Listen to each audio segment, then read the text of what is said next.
very efficient, because in all dictatorships there is a heck of a lot of police, a lot of force, and of course they can keep down all sorts of things, but some of those things really cannot be compared or make the direct responsibility into the government of the day. It's a question of the advancement of the society in general. Now, if you go back, in those days there wasn't the kind of terrorist that exists today through the world. Bombs exploding here and there and everywhere. And really, it's nothing. In fact, I go further. I say to you that in Spain today, what is causing it? Why that didn't happen before? It's happening now. Why? All I can say, those days, before you threw the stone, they stopped you doing it. Now, they won't stop you until you done the damage. I remember coming down to town, going now, with my friends, to the local fiesta, and we come back about 1 o'clock in the morning after having a bit too much to drink, and the policeman stopped us at the beginning of the town, making a row, singing, all happy, nothing offensive, and he come around and he said, "Sorry, lad, you're disturbing the peace, you're waking people up. So what I'm going to do, I'm going to be nice to you. I want you that way, and if I see two of you together again tonight, then you know where you're going to spend the night." And that, you respected those laws because they were right. All right, they have a bit too much authority, but on the other hand, you were so free and so happy as long as you didn't involve yourself in politics. There was, to me, that was the whole freedom anybody wanted. Well, I can appreciate that. The freedom of a nation, it covers a heck of a lot of things. Oh, yes. Your system of justice, your system of art, your writers, your freedom of speech, your freedom of publication, all kinds of things. It's not only the fact that you can walk safe down the street that is important as it is, and it is one of the social important things that you should be in a civilized society, that you have a police that protects you from criminals and so on. But there is other aspects of life that allow the people to develop their minds, their business, their activities. And quite candidly, in some regimes, these things are quite restricted. So you can understand some of the things I have been trying to say to you. But democracy...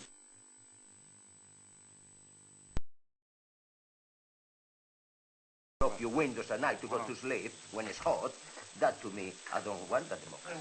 The police these days, or people get prosecuted these days, and very often get free.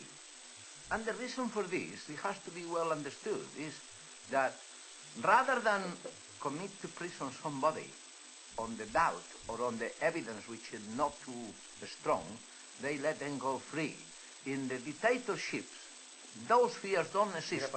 And the police, prosecutors, and charges, and the penalties made by the judges, who are very often quite in favor of a hard decision. And I'm afraid that you have to make the choice of what you want. If you want that sort of thing, then you also may have to fear that one day these things happen today. you'll be put in prison and prosecuted, and no evidence on your behalf will be presented. Now, I was in a court-martial, 10 minutes, given 25 years prison, and that made it very, very nice and very quick for those that didn't like me, but that didn't make it any justice. That was terrible. Come on. Play already.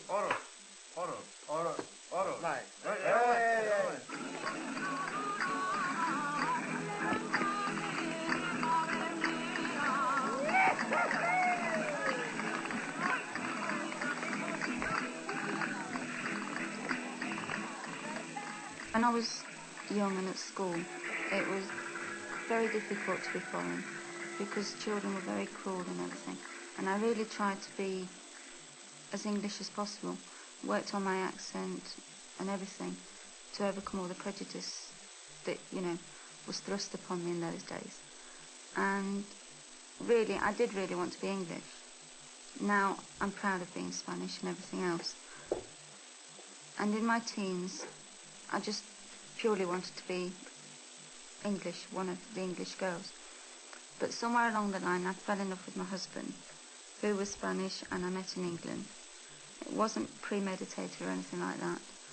And it just happened. So obviously the ties were still there. And now I'm just waiting for the opportunity of when I can go back, with circumstances being available, basically with a good job and everything else. Remember when you first came to England? I can't speak a word. Remember when you used to go around the shops and used to get angry? She used to say half a pound of vegetables, and they couldn't understand because of the accent, and she used to get angry. I used to go to the shop and look round. I couldn't go to a shop. I had to go to a supermarket and look round, and if I could reach myself to pick it up and go to the counter, I have to look at it, and when I see what I wanted, just if I couldn't reach it, point it and ask the assistant to give me. And it took me at least a year and a half to... Carmela used to come in with me when she could, but sometimes she couldn't come in because she had a little baby at the time. And but it was the worst thing because you're not a shy person. And you never embarrassed. Even if you didn't say it right, you used to say, I used to take her shopping with me, and she used to say to me, how do you say that? And I used to tell her, and she would say, and I felt more embarrassed than she did. That's one thing about you. You never used to get shy. No. Even if she said it wrong, she used to say it. I think I'm more shy now than I was then. I don't think so.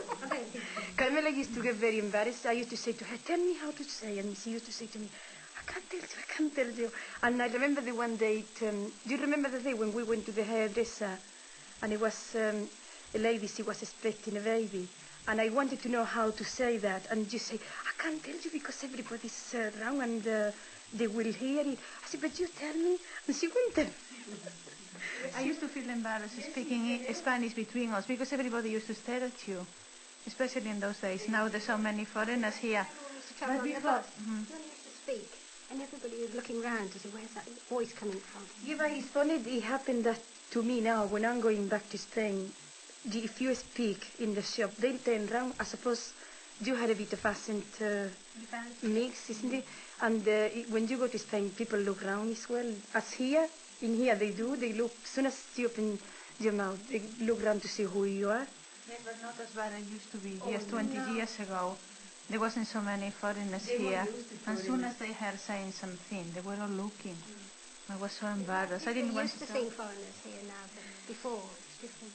Still now, it doesn't happen so much in the city centre, but in the villages, well, in the area where you live, I mean, where I live, when I'm going to the shopping centre where I live, they do look round. If I'm standing in the queue, nobody takes any notice, but as soon as you ask for something, they look round and to see who you are, and they know you. I think they remember you just for your accent, not for your face.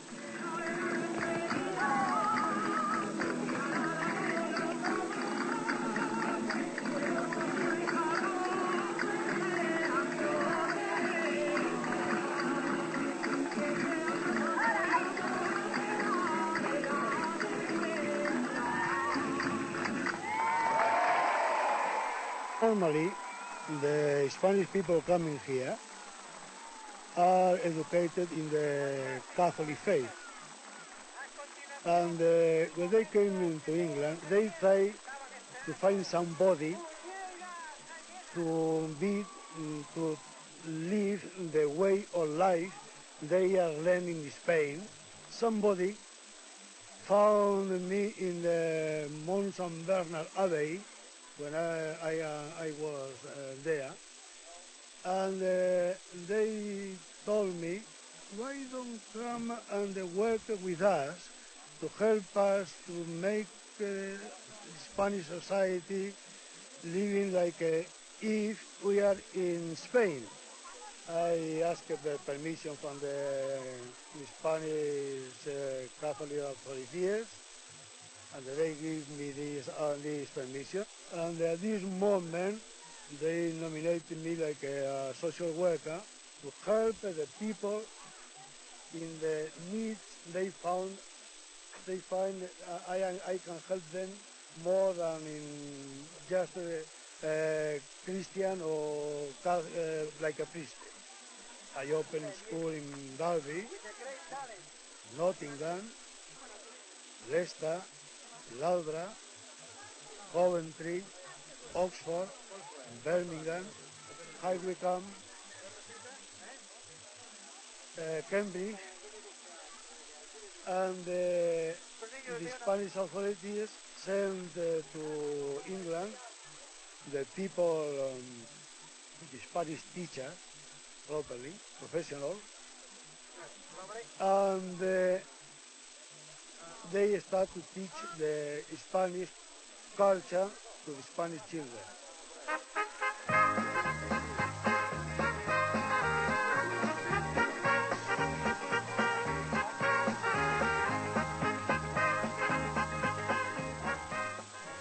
The undoubted highlight of the omelette party is the ladies' football match, played every year between teams from Birmingham and Leicester. The omelette party is the ladies' football match, played every year between teams from Birmingham and Leicester. Well, it is a tradition since we started, since the Spanish society has been built in the Midlands.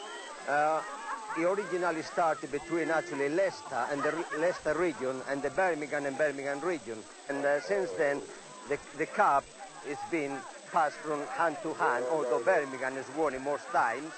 I dare say it's because we got a bigger variety of ladies that Leicester has, but also because we are the greatest. And we try very hard to mature them and get them to tackle hard. And so a couple of weeks before this competition takes place, we don't even sleep with them. So they get fit. We try to move the whole team together. Because if we've got enough people blocking the ball, we're hoping it's not going to come back. If it does come back, we just keep our fingers crossed and hope for the best. But we have a great goalkeeper, which normally, I mean, the saves is better than the World Cup you have seen, or you will see anyway. But I dare say we'll keep the trophy. We have kept it for the last 2 years consecutively now, and I think this will be the third year, and I think we will keep it. But the girls, they are under a bit of pressure, but they will do well. They will do well, yes. It's great. It's a great atmosphere, and they're all enjoying it, and I'm very excited. Even if we lose, I'll still be pleased. Because I'm fed up of cleaning the cup every year, So I wouldn't mind just to hand it over for a year, but we will win it. While you've been talking just then, your team have gone one down. They haven't. Yeah. Well, it usually happens, but usually come good in the second half. Yeah, we usually give them the initiative, and then we take it all back again in order to give everybody, the cheers, and they think they're going to win it. And but then I have a few words with the captain in the second half, and we usually take it back, no problem. You've got the word Inglaterra on your T-shirt. Well, it represents naturally what it says, England, Inglaterra, because as you probably be aware, the authorities in Spain, the local governments, they're running a world tournament for the emigrants of the world. That means to say they are prepared to support and pay for us to take a team from every country. They can provide a team of Spanish immigrants or descendants of Spanish people to take part in this mini World Cup, which this year is being held at Tenerife, which is supported naturally by the Canary Islands governments, local governments, and the immigration authorities. And so we have traveled all through the United Kingdom in order to find 18 capable players, very much be playing for England, as we wear, we'll be wearing the England colours. So our pride will be to bring the cup back to England.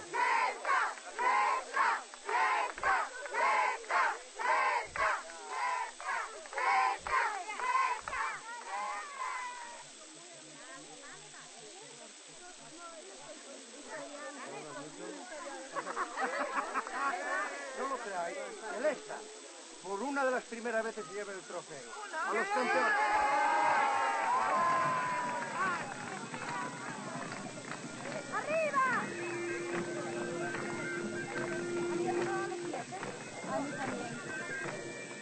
England is my home.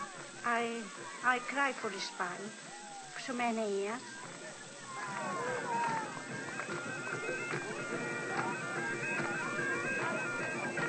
We have two beautiful children, and we're happy in this country, but we look forward to coming summer holiday to go to Spain, and we enjoy it immensely.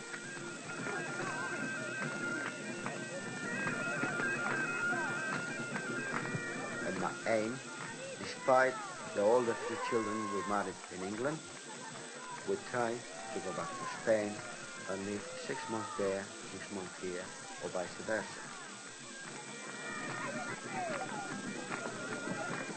I've been here 23 years. I didn't like England at first. I was doing awful, especially the food. I couldn't eat it. Then there again, I acquired the taste. I acquired the taste of women so much so that my wife is English now, unfortunately.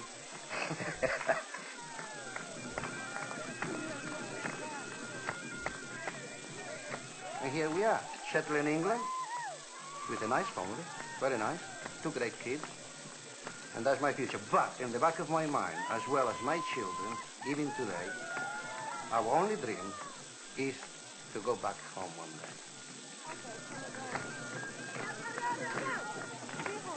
I find it a bit difficult at the beginning, but I think I'm almost settled here right now after 21 years. I don't think I have another choice, really.